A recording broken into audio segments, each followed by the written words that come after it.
Madame, mademoiselle, monsieur, bienvenue à Metro News. Voici les principaux titres qui seront développés ce soir. Après plusieurs mois, le procès de Clifford Brandt a pris fin ce mardi. L'homme d'affaires accusé de kidnapping a été condamné à 18 ans de prison et ses deux complices à 19 ans. Annulation de la séance en Assemblée nationale devant clôturer la deuxième session ordinaire de l'année législative.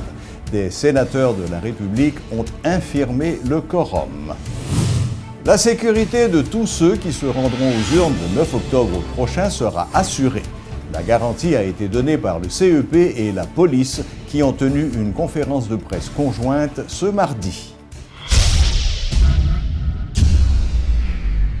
Plusieurs personnes ont été blessées par balle ce mardi au niveau du carrefour de l'aéroport. Selon des témoins, l'incident s'est produit lorsque des bandits circulant à moto ont ouvert le feu sur des marchands de téléphones et des cambistes. Les malfrats ont eu le temps de prendre la fuite sans être inquiétés. Notons qu'un sous-commissariat se trouve à quelques mètres de l'endroit où a eu lieu cette fusillade. Brusquement, depuis le matin, nous sommes là ensemble avec près de 9 policiers qui n'ont pas de nous chita en tant que machin dans l'arrière. Nous toujours à courir pour nous pas chita, mais brusquement, ils viennent paraître sur nous, nous obligés de retirer quoi. Nous policiers, on finit passer, on retire. Peu de temps, 2 minutes après, nous avons déclenché un pile cartouche là, nous-mêmes nous obligés de courir, nous abriter nous. Nous avons un pile temps, cartouche retirer, balle retirer encore. Nous-mêmes nous là, nous suivons. Nous ne pouvons pas évaluer combien de nous devons courir, nous abriter nous côté juste pour nous sauver la vie. Nous avons une boisson là, nous avons une recharge là avec l'autre bail. Pour ça, moi, près de 4 personnes qui sont blessés comme ça, mais je dis que l'autre monde n'est pas qui t'en. Mais il y a des gens qui sont graves, nous ne pouvons pas justifier qu'il y ait des gens qui mourent. Oui, pour faire un peu de temps là, après ramasser juste, nous ne pouvons pas évaluer ça, pour aller, c'est sûr qu'il y a quelques bagages. C'est sûr, oui, on a moto. Mais il y a des gens qui sont à pied. Moi, je ne peux pas évaluer si on est à pied parce que nous ne pouvons pas arrêter de courir à pied. Ça qui a passé dans le pays, là, mais c'est un bagage qui est terrible. Insécurité à trop haut. Imaginez, nous regardez côté station moto, nous campons là paisiblement. Tout ça, la police m'a dit nous fait. Tout ça, la police m'a dit nous fait. Bon, nous travaillons là depuis des temps. Ils dit nous pas camper là. Bon, à peine quelques minutes, qu'ils dit nous pas camper là. Et puis, notre téléphone, ça, on s'entend dire, voler vin sur eux, tirer sans prendre souffle. Bon, mon cher, je ne sais pas dire combien, parce qu'il était vraiment nombreux. Vous comprenez? Vraiment nombreux. Clifford Brandt et deux de ses complices, Rico Pierval et Carlo Bendel Saint-Fort, ont été condamnés respectivement à 18 et 19 ans de prison et de travaux forcés par le juge Jedilien Fanfan ce mardi. Quant aux autres accusés, à savoir Sawadienne Jean, Carline Richma et Evans Larieux, ils ont été relâchés pour insuffisance de preuves. Il faut souligner que ce procès qui a défrayé la chronique a duré plusieurs mois. La séance en Assemblée nationale qui devait clôturer la deuxième session parlementaire n'est pas allée à son terme. Des sénateurs ont invalidé le quorum suite à la demande du député Caleb Desrameaux d'insérer dans l'ordre du jour la question du statut du président Privert. Le président du Sénat, Ronald Lareche, a déploré le fait que la séance s'achève sans que la session parlementaire ait été clôturée, ce qui constitue un très mauvais précédent selon le parlementaire. Par ailleurs, son collègue à la Chambre basse, Scholzer Chancy, a affirmé que l'avortement de cette séance de clôture place le pays dans une situation inédite. En effet, selon lui, la Chambre des députés est en vacances de fête, mais la session demeure ouverte. Le député Géry Tardieu considère que les députés sont en vacances de fête. L'élu de Pétionville estime que les travaux parlementaires pourront reprendre à la Chambre basse dans 2 cas. Tout d'abord, une convocation des députés à l'extraordinaire ou encore, conformément au calendrier, le 2e lundi de janvier 2017. Le Conseil électoral provisoire et la Police nationale d'Haïti se disent prêts à assurer la sécurité de tous ceux qui se rendront aux urnes le 9 octobre prochain. Lors de sa rencontre hebdomadaire avec la presse, ce mardi, le directeur général de l'institution, Uder Antoine, a annoncé qu'un plan de sécurité était en cours d'élaboration, conjointement avec la PNH, en prévision du jour du scrutin. Tous les agents de police seront mobilisés le 9 octobre, les permis de port d'armes seront suspendus, des moyens de locomotion rapides seront mis à la disposition des électeurs, autant de promesses faites par l'inspecteur général Jean Saint-Fleur. Nous parlons tout de interdiction du port d'armes qui a gagné dans la période de jour élection, donc ça c'est déjà un avantage que le allié pour la sécurité. Donc si on rejoint nous avec 11 armes, alors que ou pas policier en uniforme et en civil, ou pas militaire de la MINUSTA, le ça nous-mêmes, il y a arrêté et ceci, quel que soit moun goya, parce que son décision et qu'elle prend au niveau du gouvernement, au niveau de la direction générale, a bien communiqué à cap sorti et vous mettez, ou t'es sénateur, ou t'es député, ou t'es candidat à la présidence, ou t'es même, c'était moi-même, jour ça qui t'a retiré uniforme dans son main, pour me mettre en civil, eh bien, je n'ai pas de droit à examen. Et nous parlons tout de l'isolement des centres de vote. Cela veut dire que centre de vote, côté que vous n'êtes pas capable de rentrer dans le centre de vote là, jonglé, ou pas capable de rapprocher de centre de vote là. Centre de vote, vous quitter machine à distance, à 100 mètres, 200 mètres, 300 mètres, selon décision que direction départementale la prend, et que vous quitter machine et puis qu'on a pour avancer à pied. Et l'homme avancer à pied, vous n'êtes pas capable de rentrer dans le centre de vote là avec 20 personnes, 30 personnes derrière. Parce que gagner une disposition sécuritaire que les policiers ont assuré la sécurité du centre de vote là, lui doit contrôler tout le monde qui a rentré. Si l'on rentre, chemise dans le pantalon ou un vrai citoyen, ou pas de problème. Il y a garde seulement ou rentrer. Mais si vous venez avec gros chemise, gros maillot ou la gueule sur le pantalon, et bien là, ça, vous êtes obligé d'accepter que vous contrôlez. Que vous contrôlez de manière à ce que pour aucune arme à feu, pas rentrer en dedans centre de vote là. Pour que aucune autre arme, soit couteau ou bien poignard ou bien pique, pas rentrer dans le centre de vote là. Et ensuite, tout le monde qui vient voter, policiers quand dans les SEA, ils vont rassurer nous que le monde ça tout, ils vont faire sortir dehors pour pas arrêter gonfler en dans le centre de vote là, de manière à ce que Kounia pour après pas venir pour pouvoir venir des autres. Donc nous pensons que chaque monde dans le niveau payo pour porter collaboration payo. Parce que nous voulons que les 12 millions d'habitants, ou bien et tout le monde qui est un grand monde déjà, ils vont porter participation payo. Les citoyens eux-mêmes n'ont demandé, ils même à ce que ils même capable porter collaboration payo, de manière à ce que nous capables rassurer nous que le pays d'Haïti lance un signal clair. Nous voulons l'élection, nous voulons finir avec le processus électoral là, de manière à ce que pour nous capables de rentrer dans la lignée des grandes nations.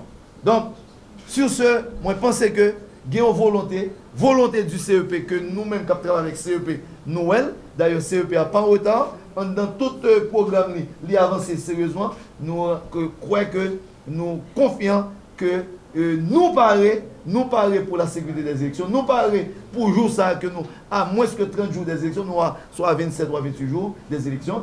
Donc, et que toute institution soit dans simulation, soit dans répétition, pour nous tester le système et pour nous garantir complète, totale et formelle que le 9 octobre sera une journée très spéciale, une journée de réussite totale. Et d'ici 7h, 8h du soir, eh bien, disons, l'international, tout le monde est capable de constater que le pays d'Haïti fait un gros travail. Merci, inspecteur général. Là. Et là, nous allons passer la parole à directeur sécurité CEPA, colonel Guerrier. Et nous avons finalement tout le matériel non sensible déjà en Haïti et distribué en région. Matériel sensible a venu comme prévu et au plus tard le 19 septembre, côté que nous avons recevoir bulletin vote. Question formation que nous avons fait pour superviseur, que nous avons fait pour bureau de vote superviseur, fait fini là. Côté nous sommes fait du 8 au 11. Nous allons faire pratiquement formation pour membres de bureau de vote, formation pour agents de sécurité électorale, formation pour observateurs communautaires, formation pour juges électoraux, tout a fait là dans les délais. Côté que finalement, bon, nous connaissons que succès et élection, ils dépendent en grande partie non seulement de bons recrutements, j'en ai fait dans le respect de décret, mais surtout formation. Et formation, conseil là, tu prends le temps pour nous ouais, et je suis capable de dire contenu formation ça pour nous assurer nous prendre le temps qu'il faut pour nous faire des formations de qualité, côté nous augmenter le nombre de jours pratiquement à 4 jours. Et je suis capable de dire jusqu'à présent, toute bagaille là fait vraiment dans les délais, je ne suis pas capable de dire nous n'avons aucun retard sur aucune date et que nous pensons que de manière positive et de manière vraiment capable de dire tête frette et que 9 octobre là, nous avons arrivé à atteindre l'objectif que nous fixons tête nous. Moins d'un mois avant la tenue des prochaines présidentielles et législatives haïtiennes, la plupart des électeurs de la capitale, interrogés par Radio et Télémétropole, se disent prêts à aller aux urnes le 9 octobre prochain. Cependant, ils sont toujours très indécis en ce qui a trait à leur choix. Éloge Milfort et Guy Trichoisy ont été à la rencontre de ces électeurs ce mardi. Suivez leur reportage. Sur la place Boyer, comme devant le commissariat de police à Pétionville, les potentiels électeurs font la queue en vue d'authentifier leur carte électorale. Certes, même sans accomplir cet acte, un citoyen pourra toujours voter dans les prochaines élections. Mais on ne peut que constater, à mesure que les élections approchent, l'affluence augmente dans presque tous les bureaux de l'Office national d'identification. Est-ce là un signe que les Haïtiens en âge de voter vont se rendre aux urnes en masse le 9 octobre prochain? La plupart des concernés questionnés en ce sens par Radio et Télémétropole ce mardi ont répondu par l'affirmative. Il y a des gens qui ont madame qui ont petite caille pour payer, ils ont besoin d'un gouvernement qui est stable pour capable de travail, pour gagner un bagage. Et c'est ça qui fait que moi-même personnellement, je suis prêt pour que mal voter. Parce que moi c'est un citoyen pays, donc il faut que je remplis de voir ça. Cependant, s'ils apparaissent quasi unanimes sur la nécessité de voter, seule une infime partie de ces électeurs dit avoir déjà fait un choix, notamment concernant la présidentielle. Oui, il y en a déjà, mais bon, c'est politique qu'a fait, tout jeune dans le pays, c'est politique qu'a fait.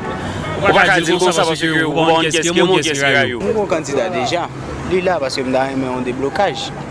Dans le pays,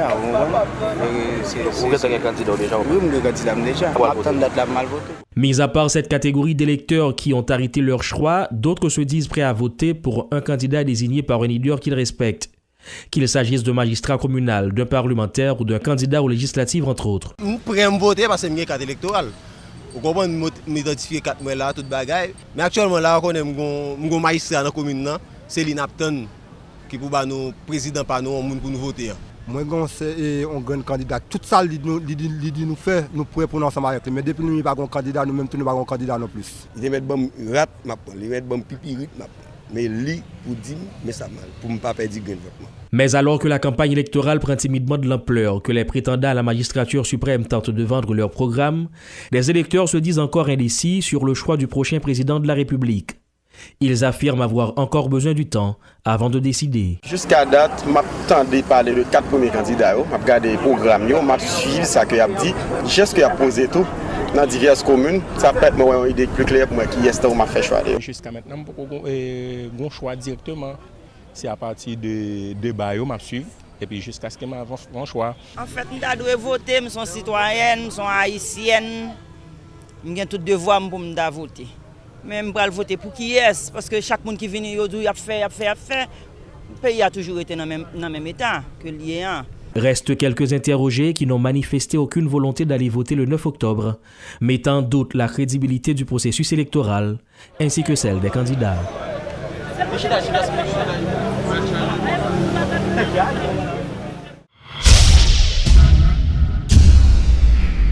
L'ambassade de Suriname en Haïti est fermée jusqu'à nouvel ordre, selon une note affichée sur la porte principale de l'institution. En effet, des citoyens haïtiens qui avaient rendez-vous ce mardi étaient nombreux à se masser devant les locaux de la représentation diplomatique et se sont montrés très critiques envers les responsables. Ils réclament également le remboursement des frais de billets d'avion et de réservation.